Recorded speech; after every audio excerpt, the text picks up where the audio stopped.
नमस्कार। फिर से हाजिर हूँ एक नई कहानी के साथ में। मैं हूँ राज। आप देख रहे हैं हाईवे नाइट। ये कहानी सुरेश जी ने हमें भेजा है। सुरेश जी मध्य प्रदेश के रहने वाले हैं, हमारे सब्सक्राइबर भी हैं। घटना इनके साथ 2007 में हुई थी। तो क्या हुई थी घटना, जानने के लिए चलते हैं इनकी इस कहानी में। लेकिन दोस्तों, अगर आप इस चैनल पर पहली बार जुड़े हैं और अभी तक इस चैनल को सब्सक्राइब नहीं किया है तो दोस्तों जल्दी से कर लीजिए और साथ में बेल आइकन को ज़रूर दबाइएगा ताकि वीडियो का नोटिफिकेशन सबसे पहले आपके पास पहुंचे। तो शुरू करते हैं सुरेश जी की ये कहानी। सुरेश जी एक फैक्ट्री में काम करते थे और अपने दोस्तों के साथ, अपने रिश्तेदारों के साथ एक कॉलोनी में किराए के कमरे में रहते थे और अच्छा खासा उनका काम चल रहा था। किसी चीज़ की कमी नहीं थी। जैसी नौकरी करते थे वैसे उनको सैलरी मिल रही थी। घर बार भी खुशहाल था, ऐसे कोई दिक्कत, कोई परेशानी नहीं थी। अब उनकी शादी हो गई और शादी जब हुई तो 3 महीने के बाद वो अपनी पत्नी को लेकर के अब शहर में आ गए थे। लेकिन अपने यार दोस्तों के साथ रहते थे, उस घर में तो पॉसिबल नहीं था। और आखिरकार एक जल्दीबाजी में घर ढूंढा गया जो उनके पुराने घर से 3 गली पीछे था और उसके पीछे खाली प्लॉट जैसे थे और थोड़ी दूरी पर जा कर के एक शमशान घाट था। अब जल्दीबाजी में सब हुआ था, कोई सही ढंग का मकान नहीं मिल पाया और मजबूरी बस वही मकान मिला और सुरेश जी उस मकान को ले लिए। अब अपनी पत्नी के साथ उस घर में रहने लगे। कुछ दिन तो बिल्कुल सही चला, सब कुछ सामान्य जीवन जी रहे थे। पति पत्नी सब कुछ खुश थे। सुरेश जी की नौकरी दिन वाली थी। सुबह 8 बजे जाते और जब घर लौटते तो रात के 8 बजे। और इसके बाद अपनी पत्नी के साथ रात गुजारते, खाना पीना खाते। दोनों पति पत्नी बेहद खुश थे। और एक रात जब अपनी ड्यूटी से आए 8 बजे के आसपास में तो दरवाज़ा बंद दिखा, जबकि ऐसा नहीं होता था। दरवाज़ा खुला ही रहता था। पत्नी उनके इंतज़ार करती रहती थी। लेकिन आज जैसे लग रहा है कि पत्नी अंदर से दरवाज़ा बंद करके और सोई हुई है। ऐसा कभी नहीं करती थी। अब थके हारे सुरेश जी आए थे और दरवाज़ा बंद देख करके थोड़ा निराशा हुई कि आज उसकी पत्नी क्यों सो गई है, क्या बात हो गया है। आप दरवाज़ा ठोकने लगे लेकिन दरवाज़ा खुल नहीं रहा था। सुरेश जी अब दरवाजे पर दस्तक दे रहे थे, वो भी अपने हिसाब से कि कहीं पड़ोसी भी ना सुन ले कि ऐसा क्या हो गया कि रात के 8 बजे ही उनकी पत्नी सो गई। अब धीरे धीरे दरवाज़ा को दस्तक देते रहे और आखिरकार उनकी पत्नी ने दरवाज़ा खोला। अब अपनी पत्नी के चेहरा देख करके वो भाप गए कि ये जरूर सो गई होगी, तभी तो इसकी आंखें लाल लाल नजर आ रही है। अब बाल बिखरे हुए हैं, ये जरूर नींद में थी। अब पत्नी को डांटे नहीं, कहने लगे क्या हो गया, क्या तबीयत सही है ना? तुम तो कभी इतनी जल्दी सोती नहीं थी, तबीयत तुम्हारा ठीक है ना? तब पत्नी बोली कि हाँ हाँ, मुझे क्या हुआ है, मैं पलंग पर लेटी थी और अचानक मुझे जैसे नींद आ गया। अब मुझे कुछ होश ही नहीं रहा, नहीं तो देखते नहीं मैं आकर के दरवाज़ा खोल कर बाहर आपका इंतजार करती। न जाने मेरे साथ में ऐसा क्यों हुआ। अब चलो, शुक्र था कि सब कुछ कुशल मंगल था, पत्नी की तबीयत सही थी। अब अपना पति पत्नी जो भी खाना वाना था, अब वो खाना पीना खाने लगे। लेकिन अपनी पत्नी की तरफ देख रहे थे कि दोनों एक साथ खाना खाते थे।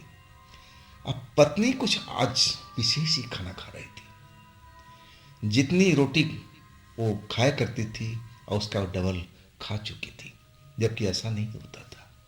और लग रहा था उसका भूख शांति नहीं हो रहा। आखिरकार जब खाना खत्म हो चुका, कुछ नहीं बचा, और तब जाके पत्नी उठी थी और लग रहा था कि चेहरे मोहरे से इसका भूख खत्म नहीं हुआ है। अब सुरेश जी देख करके थोड़ा हैरान थे, परेशान थे कि आखिर मेरी पत्नी को आज क्या हो गया, इतना खाना क्यों खा रही है। अब फिर पूछने लगे कि बताओ तुम्हारी तबीयत वास्तव में सही है ना, कि मैं देख रहा हूँ कुछ आज तुमने विशेष ही खाना खाया, इतना तो कभी नहीं खाती थी। पत्नी कहने लगी नहीं नहीं, मैंने कौन सा ज़्यादा खाना खाया, जैसे मैं रोज़ खाती थी, आज ही उतना ही खाई हूँ। और बात खत्म हो गई। सुरेश जी भी अब चुप रह गए, क्या बोल सकते हैं। नई नई पत्नी थी, अभी कुछ ही महीने शादी के हुआ था। और आखिरकार अब रात हो गई, पति पत्नी अपने बिस्तर पर सो गए। और करीब रात के 2 बजे अब जो सुरेश जी की थी आंख खुली। ऐसा एहसास हुआ कि सर्दी के टाइम में पूरा पसीना में नहाए हुए हो, पूरा गर्मी से उनका चेहरा तरबतर हो गया है, जैसे लग रहा है कि उनके सीने पर कोई चढ़ करके बैठा हुआ है। और फट से उनकी आंख खुली तो क्या देख रहे हैं कि उनकी ही पत्नी उनके सीने पर सवार है, और उसका चेहरा एकदम एक भयानक सा दिख रहा है। लाल लाल आंखें अब चमक सी रही है, बाल बिखरे हुए। अब ये देख करके सुरेश जी एकदम हैरान, और अपनी पत्नी से कहने लगे क्या कर रही हो, मेरे सीने पर बैठने की कोई जगह होती है, उतर जाओ, देखो मेरा कितने हालत खराब हुआ है, मैं गर्मी से परेशान हो गया हूँ, न जाने मेरे क्या हो गया। लेकिन पत्नी उतर नहीं रही थी, सीने पर बैठी हुई और उनकी तरफ घूर के देखती जा रही है, जैसे सुरेश को कच्चा खाने की कोशिश करने वाली हो। ऐसी ही उसकी हालत हुई पड़ी थी। अब सुरेश जी को बदन में सिहरन होने लगा कि ये मेरी पत्नी को क्या हो गया, ये मेरी बात क्यों नहीं मान रही है, अब मुझे इतनी गर्मी का क्यों एहसास हो रहा है, सर्दी का टाइम है, पसीने मुझे क्यों छूट रहा है, क्या हो गया, अरे मेरी पत्नी के साथ में क्या हुआ। अब जबरदस्ती अपनी पत्नी को धक्का दिए, अरे उतरो, तुम क्या कर रही हो। अब पत्नी तो जैसे अपने होश में ही नहीं है, वो पलंग पर जा गिरी और गिरते ही अपने सूध बूध खो दिया। अब सुरेश जी देख करके एकदम और डर गए कि ये क्या हुआ, हमने तो हल्का से ही धक्का दिया, अब पत्नी गिर करके जैसे अपना होश ही खो बैठी, ये क्या हो रहा मेरे घर में आज शाम से ही। अब बड़े परेशान, अब अब उनका जो नींद था अब काहे के लिए लगना है, एकदम डर शरीर में आ चुका था। आधी रात के ऊपर की कहानी है ये। अब किसको चाहे बताने के लिए कि उनकी पत्नी ने उनके साथ क्या बर्ताव किया है। अब सुबह होने का इंतजार करने लगे, लेकिन अभी बहुत वक्त बाकी था। और अचानक जो पत्नी बेहोशी की हालत में थी उसको उठाने लगे, पानी के छींटा मारने लगे, अरे उठो उठो। अब डर भी था कि ना जाने पत्नी के साथ में क्या हो गया।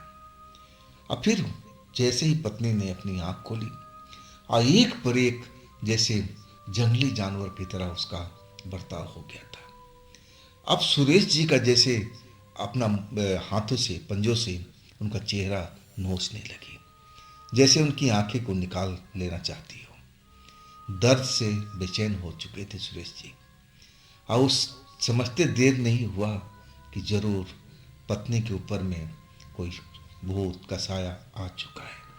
गांव के रहने वाले थे सुरेश जी, आज भूत प्रेत को जानते थे, मानते थे, तो समझते देर नहीं लगे। अब समझ गए तो अब का उनका शरीर अब फिर डर चुका था।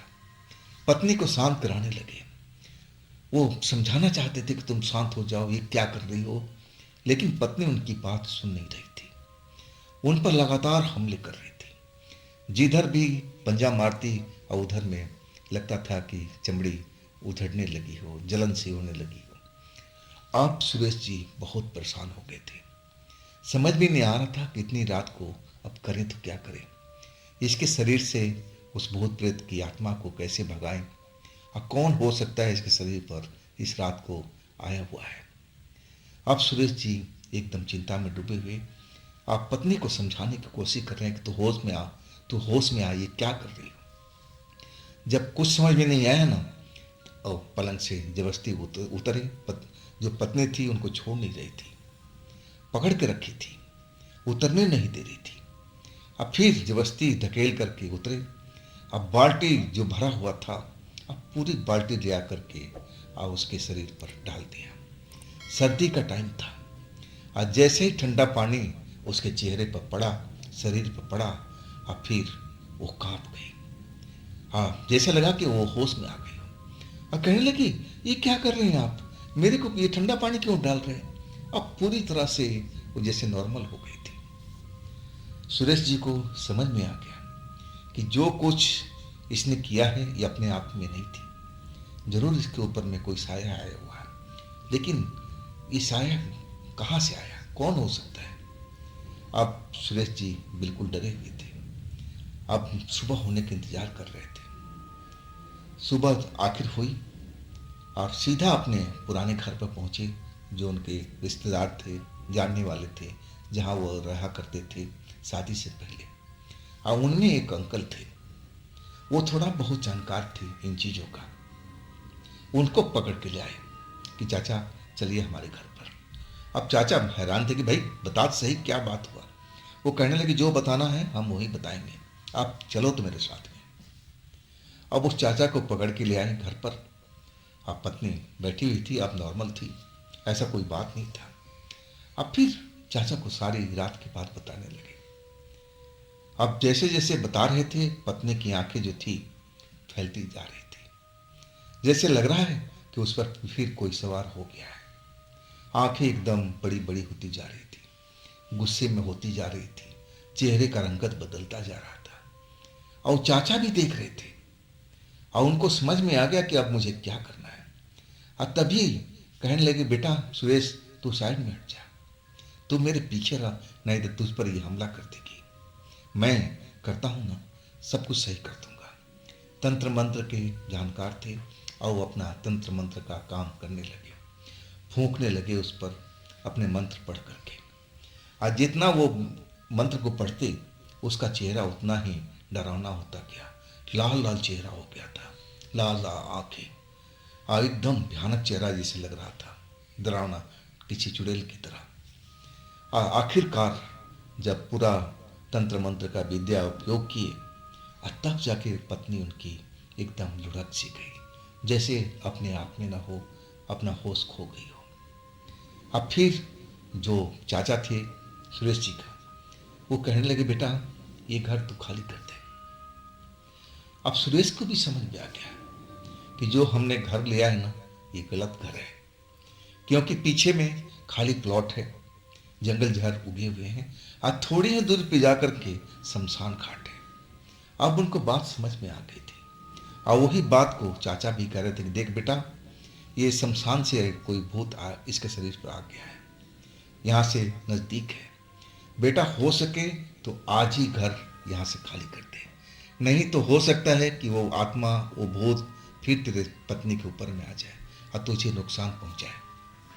अब फिर वही हुआ।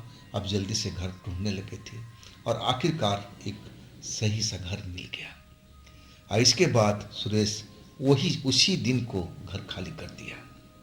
अब फिर सब कुछ नॉर्मल हो चुका था, जैसा पहले था, उनका पत्नी थी, व्यवहार करती थी, वैसा फिर नॉर्मल हो गई थी।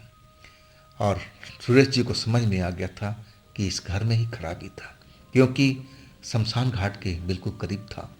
अब पीछे में कोई मकान नहीं, कोई बस्ती नहीं, सिर्फ जंगल झाड़ था। और वो आत्मा भटकती हुई हमारे घर में आ चुकी थी। हमारी पत्नी अकेले रहती थी और उस पर आत्मा वो सवार हो गई। तो दोस्तों, ये थी सुरेश जी की अपनी आप बीती।